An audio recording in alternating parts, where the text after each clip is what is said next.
Importance of coordination. Coordination क्या होता है, इसके क्या फीचर्स होते हैं, अभी प्रीवियस लेक्चर में देखा था। अब हम देखते हैं कि ये इंपॉर्टेंट क्यों है। हालांकि हम सब समझ ही चुके हैं कि ये कोऑर्डिनेशन कितनी एक इंपॉर्टेंट एक्टिविटी है। अपनी टीम के साथ कोऑर्डिनेशन करवाने की रिस्पॉन्सिबिलिटी एक मैनेजर की होती है, दूसरे डिपार्टमेंट्स के साथ कोऑर्डिनेट करने की रिस्पॉन्सिबिलिटी भी मैनेजर की होती है। तो वो कैसे इन एक्टिविटीज़ को कोऑर्डिनेट करता है और कैसे स्मूथली वर्क को इंश्योर करता है, that matters a lot. So first things first, coordination helps in growth and size of a organization. तो जो भी ऑर्गेनाइजेशन में कोऑर्डिनेशन अच्छे से होता है तो उस ऑर्गेनाइजेशन के लिए बहुत आसान हो जाता है डाइवर्सिफाई करना, एक्सपैंड करना, ज़्यादा लोगों को हायर करना, ज़्यादा प्रॉफिट होते हैं, ज़्यादा सेल्स होती हैं, राइट। तो जनरली अगर कोऑर्डिनेशन नहीं होगा तो बहुत डिफिकल्ट हो जाता है लोगों को यूनाइट करना, सबको समझाना है कि हम सब एक गोल के लिए काम कर रहे हैं। सब लोगों की नीड्स अलग हैं, सबकी हैबिट्स अलग हैं, सब लोग डिफरेंट बैकग्राउंड से आते हैं, सबके अलग अलग सबॉर्डिनेट सुपीरियर रिलेशनशिप है, कोई बॉस है, कोई जूनियर है। तो ये ज़रूरी हो जाता है कि सब लोगों को समझाना है कि तुम्हारा कॉमन गोल क्या है, सबको काम करना है किसी एक गोल की तरफ। अब अगर हमारा गोल है कि हमें प्रोडक्शन बढ़ानी है 20% से, तो कॉमन गोल है सबका, तो हमें इसके लिए ज़्यादा फाइनेंस भी चाहिए।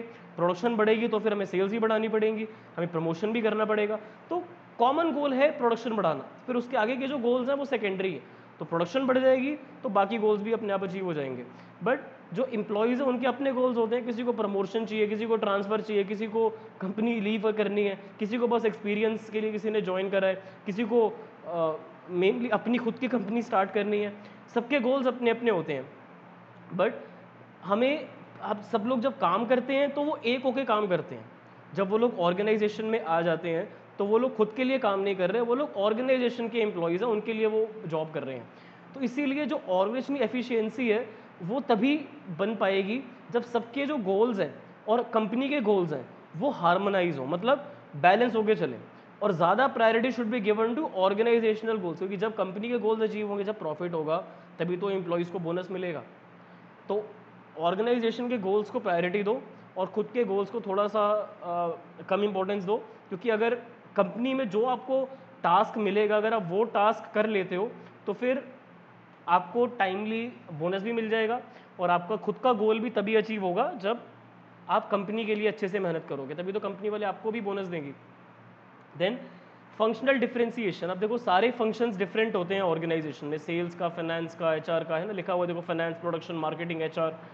तो अब इन सब के अलग अलग ऑब्जेक्टिव हैं, सबकी अपनी अपनी पॉलिसीज है, सबके अपने अपने स्टाइल हैं। बट सब डिपार्टमेंट्स को और उनके मैनेजर्स को एक दूसरे के साथ इंटरडिपेंडेंट होकर चलना चाहिए, एक दूसरे पे डिपेंडेंट होकर चलना चाहिए, बिकॉज अकेले तो कोई कुछ नहीं कर पाएगा। So they depend upon each other for information to perform their activities. The activity of each department needs to be focused on attainment of common organizational goal। जो हर एक डिपार्टमेंट होता है, चाहे फाइनेंस, चाहे प्रोडक्शन, चाहे एचआर, सबको focus करना पड़ता है कंपनी के गोल का ऑब्जेक्टिव क्या है, हमें सबको मिलके क्या अचीव करना है। अगर सब लोग अपने डिपार्टमेंट को प्रायोरिटी देंगे तो फिर काम नहीं बन पाएगा। They have to work together, the organization should work as a team in itself instead of departmentalization. लोग अपना अपना काम देख रहे हैं, they should unite and they should work in towards the common direction, and managers need to ensure that they all are in to common direction. Specialization. अब आजकल के टाइम में हर कोई अच्छे से अच्छे कॉलेज से एमबीए करके आता है, तो सब लोग खुद को समझते हैं कि हम लोग एक्सपर्ट्स हैं। अब एक्सपर्ट्स जो होते हैं ना, वो लोग दूसरों से कोई एडवाइस लेना पसंद नहीं करते। Specialist usually think that they only are qualified to, तो उनको लगता है कि वही इतने सेल्फ सफिशिएंट हैं किसी भी चीज़ को इवेल्युएट करने के लिए, जज करने के लिए या डिसाइड करने के लिए कि क्या सही है क्या गलत है। वो लोग एडवाइस लेना पसंद नहीं करते दूसरों से किसी भी मैटर में। बट इससे कॉन्फ्लिक्ट हो जाते हैं कि कोई बोलेगा कि आपने ये एक्शन ले लिया और इससे अब देखो गलत होगा, आप देख लेना, आपने एडवाइस नहीं ली। तो इसीलिए कोऑर्डिनेशन ज़रूरी है भाई। कोई भी एक्शन लेने से पहले आप पूछ लो, ठीक है। तो आप डिफरेंट बेसिकली लोगों से पूछ लो, क्योंकि सबकी अप्रोचेज अलग होती हैं, सबके इंटरेस्ट अलग है, सबके ओपिनियन अलग है। जो भी खुद को एक्सपर्ट मानता है वो एजुकेटेड है, वो एक्सपर्ट है। अब फाइनेंस मैनेजर जो है वो हो सकता है मिडिल लेवल वाला, वो टॉप मैनेजर से अग्री ना कर रहा हो। अब सीएफओ होगा कंपनी का, एक चीफ फाइनेंस ऑफिसर, और एक फाइनेंस मैनेजर होगा मिडिल लेवल पे। अब हो सकता है दोनों के इंटरेस्ट मैच नहीं कर रहे। चीफ फाइनेंस ऑफिसर बोल रहा है कि डिस्काउंट दो, फाइनेंस मैनेजर बोल रहा है कहाँ से दूँ जब फंड्स ही नहीं है, डिस्काउंट दे दूंगा तो और प्रॉब्लम होगी कंपनी को।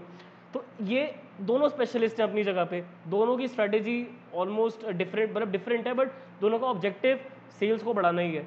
तो they have to sit down and come at a decision कि क्या हमें बढ़ानी है, मतलब क्या हमें डिस्काउंट देना है या हमें डिस्काउंट नहीं देना है। So this was the last topic of your chapter. I am gonna end the recording now.